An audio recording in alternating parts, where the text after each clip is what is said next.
If they had some type of hula hooping method for the abdominals and all you do is do some crunches and you just do some hula hoops, I'm sure we'd see a whole bunch of hula hoops in the gym. Oh my God. Um, all right. Here is our last one. Ooh, Okay. we got one more. This Hell yeah. this is this is a fun one because it's gonna be a little bit a little bit, thinking as far as behind it. Can you target fat loss in certain areas of the body? I think literally earlier today I posted a TikTok on this exact topic. Hmm. Yeah, that was this morning. Hmm. Oh, I'm gonna get you a little on this one, I think. Target specific areas, no. Target generalized areas, we think you might be able to. Research is starting to point in that direction, actually. Hmm. Um, what do you got, bud? Well, so this is coming from PubMed. This is from a journal scholarly article.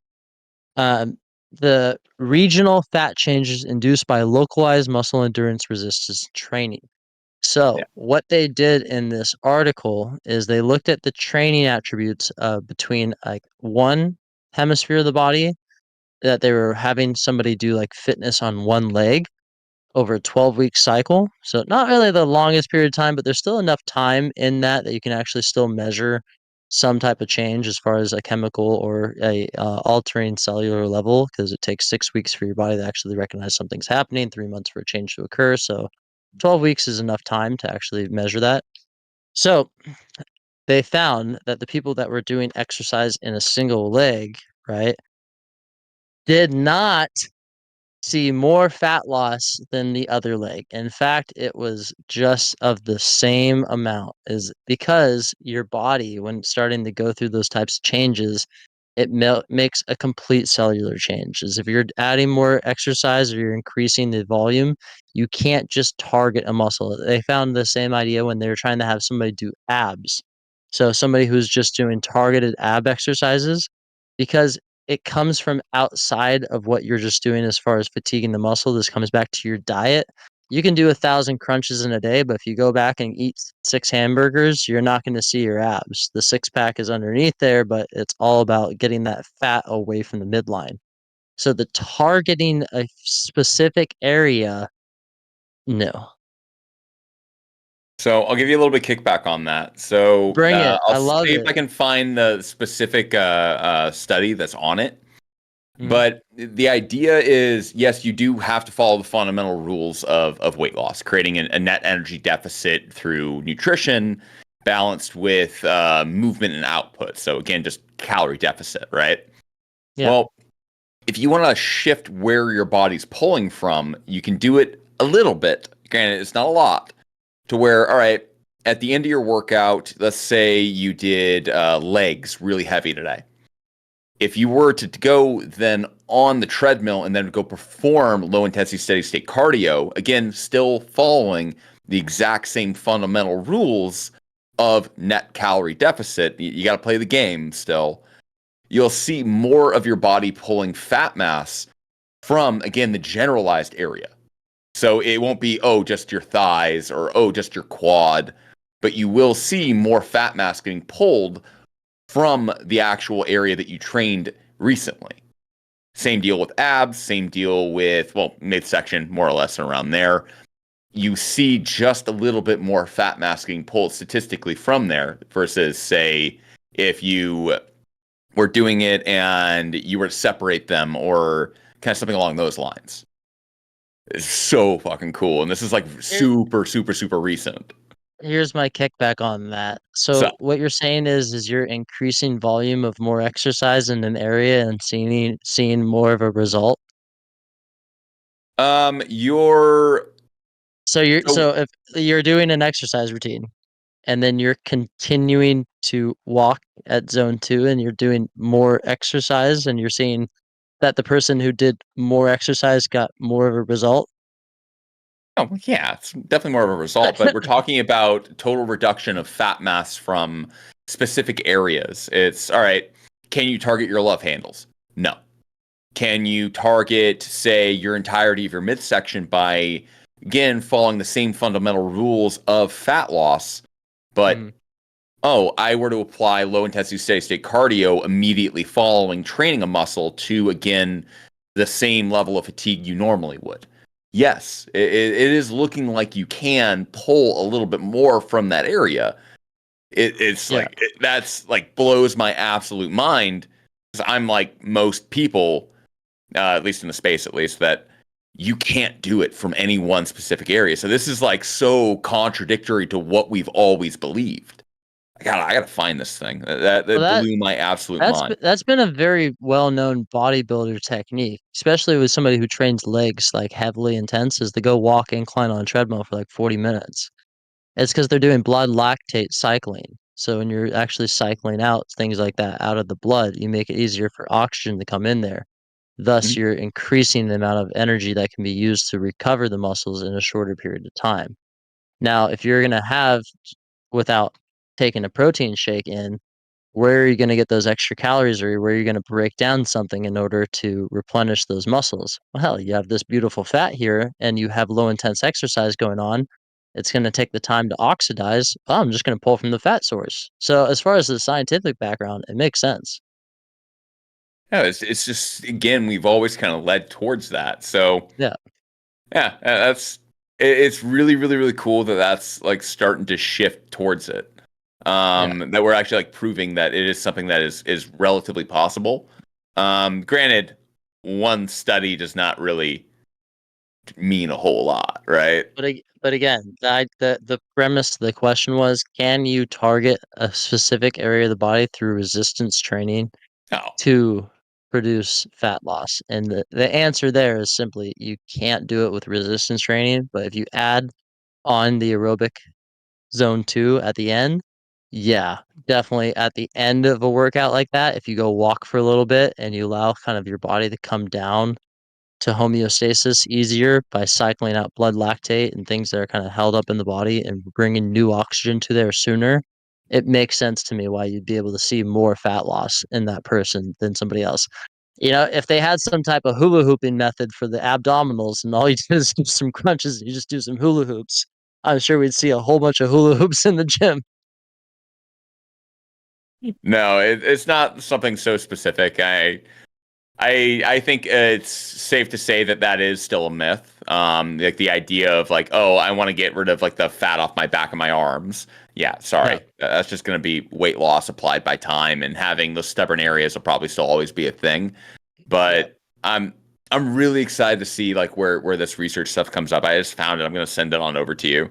But sweet. regional fat change isn't included by localized muscle endurance resistance training. Um, Yeah.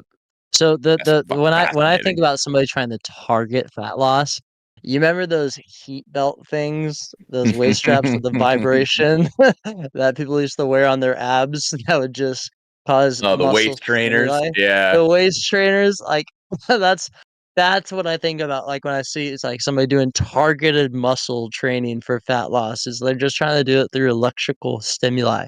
Which don't get me wrong, like I haven't looked down that rabbit hole deep enough to disprove it, but just change your diet, like, and just wait the X period of time. Like you'll see weight loss easier than vibrating your stomach Ugh, uncomfortably for a long period of time. Plus, who knows what that has to do with changing cellular function or structure.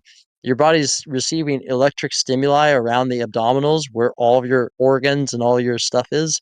Yeah, no, that doesn't really dude, seem like a prolonged period of thing that you want to do. I'm just imagining that it's gonna mess up the muscular structure of your actual intestines. Like that's what I'm Mm, thinking would end up happening, and it's just gonna lead to a development of like that muscle belly. So we see like big bodybuilders, big powerlifters, where like their stomach's relatively distended. I mean, yeah, of course, that would be like the absolute extreme. You're like putting a car battery or something like extreme electrical stimuli to something like that. But yeah, yeah, that's cool. This is a good sweet. topic. I like this topic a lot. I'm glad. I hope you have enjoyed, everyone. That is the last on our list. Dude, that was great. I like the kind of a lot of these are very established topics, that we actually had a lot of kind of just the off the cuff examples, but then it's like, hey, no, we actually have a research element to reference and talk about with all of that. I like that a Mm, lot, man. That was fun. yeah, I would I love to got bring some on ones coming for someone. your way. What's up? Yeah, I would love to have somebody who comes from like a doctor research background and be on here and talk to them and be like, hey, what have you seen in a clinical setting? Because it's the craziest part is So, when I look up these papers and I had to look up the people that are accredited to writing them. What do you think I found with most of the people? you probably no idea who any of them are, and they're relatively obscure. Relatively obscure, hold a position in some academic field, and also they're out of shape. Oh yeah.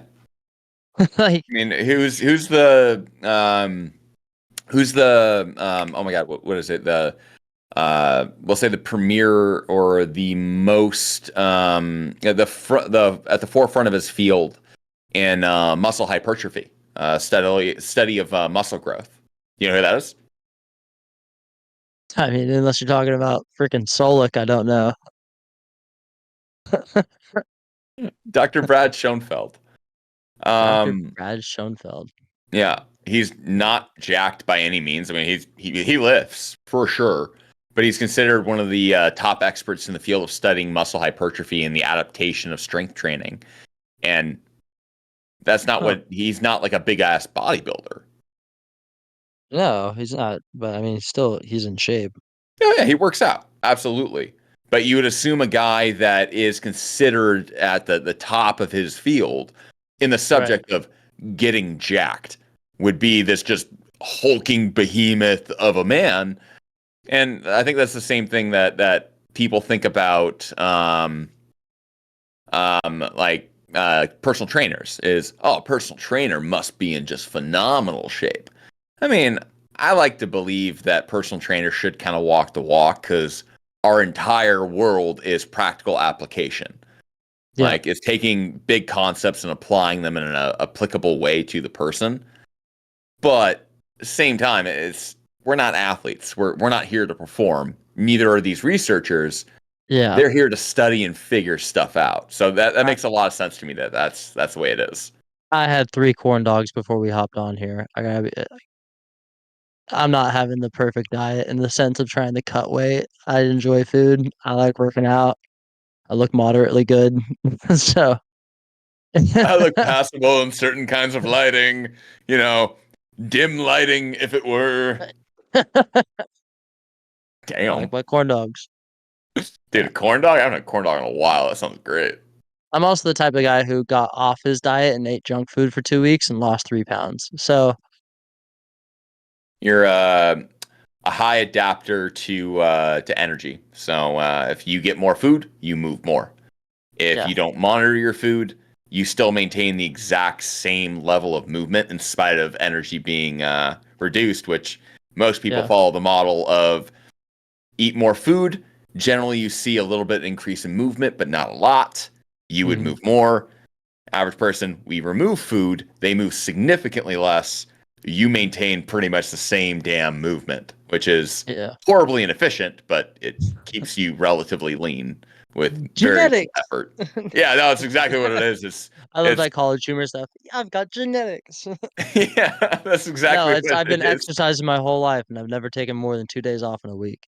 No, that's a big I've part of never, it too. If you just yeah, pair it with just genetics alone, like yeah, obviously laws of thermodynamics and energy conservation are going to win. Like yeah, yeah. always. All All right. right. Well, I think we're coming up on the hour, so we'll go ahead and call her on there. Tyler, any last closing remarks, words of wisdom, if they will? Never turn your back to the mosh pit. If you're at a concert, don't turn your back to the mosh pit. If there's a mosh pit, I got a friend that got hurt, rolled his ankle. That's because he turned his back. Never turn your back to the mosh pit. Rookie move. Rookie move. All right, guys. We'll catch you in the next one. This has been a lot of fun. More topics and guests coming. Love you.